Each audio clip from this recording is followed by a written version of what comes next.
जम्मू के रियासी जिले में भगवान शिव का घर कही जाने वाली बेहद रहस्यमय शिवखोड़ी गुफा स्थित है। यह भगवान शिव के प्रमुख पूजनीय स्थलों में से एक है, जिसके बारे में कहा जाता है कि इस गुफा में भगवान शिव साक्षात विराजमान है और इस गुफा का दूसरा छोर अमरनाथ गुफा में खुलता है। पवित्र गुफा शिवखोड़ी की लंबाई 150 मीटर बताई जाती है। इस गुफा के अंदर भगवान शिव शंकर का 4 फीट ऊंचा शिवलिंग है। इस शिवलिंग के ऊपर प्राकृतिक तौर पर पवित्र जल की धारा सदैव गिरती रहती है। शिवलिंग के साथ इस गुफा में अन्य पिंडियां भी विराजित है। इन पिंडियों को शिव, माता पार्वती, भगवान कार्तिकेय और गणपति के रूप में पूजा जाता है। स्थानीय लोगों की माने तो जो कोई शिवलिंग और पिंडियों के दर्शन करके आगे की ओर बढ़ता है वह कभी लौटकर नहीं आता।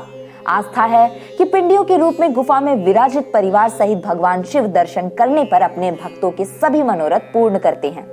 धार्मिक कथा है कि इस गुफा को स्वयं भगवान शंकर ने बनाया था। इस गुफा को बनाने का कारण भस्मासुर को सबक सिखाना था। पौराणिक कथा के अनुसार भस्मासुर ने घोर तप कर भगवान शिव को प्रसन्न किया। उसने शिवजी से वर मांगा कि वह जिस किसी के सिर पर हाथ रख दे वह भस्म हो जाए। शिवजी ने जैसे ही उसे वरदान दिया, वह राक्षस शिवजी को ही भस्म करने के लिए दौड़ पड़ा। भस्मासुर से बचने के लिए शिवजी को उससे युद्ध करना पड़ा।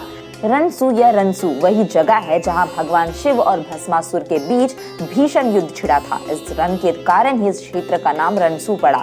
युद्ध के दौरान भस्मासुर हार मानने को तैयार नहीं था और शिव जी उसे मार नहीं सकते, क्योंकि खुद उन्होंने ही भस्मासुर को अभय का वरदान दिया था। भस्मासुर से पीछा छुड़ाने के लिए भगवान शिव ऐसी जगह की तलाश करने लगे जहाँ भस्मासुर उन्हें ढूंढ ना पाए।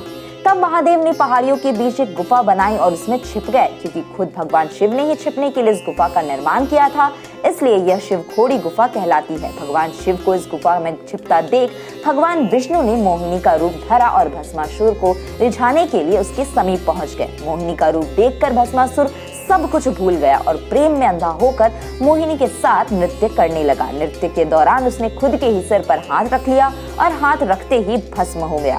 भस्मासुर के खुद को ही भस्म कर लेने के बाद भगवान शिव गुफा से बाहर आ गए।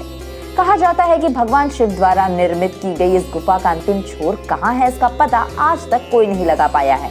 मान्यता है कि जो कोई भी इस गुफा में स्थित शिवलिंग और पिंडियों के दर्शन कर गुफा में आगे की ओर बढ़ता है वह कभी लौटकर नहीं आता।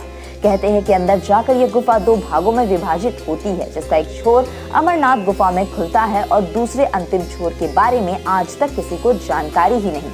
भक्त मानते हैं कि गुफा के अंदर स्वयं भगवान शिव साक्षात विराजित है। इसी के साथ आज के वीडियो में इतना ही।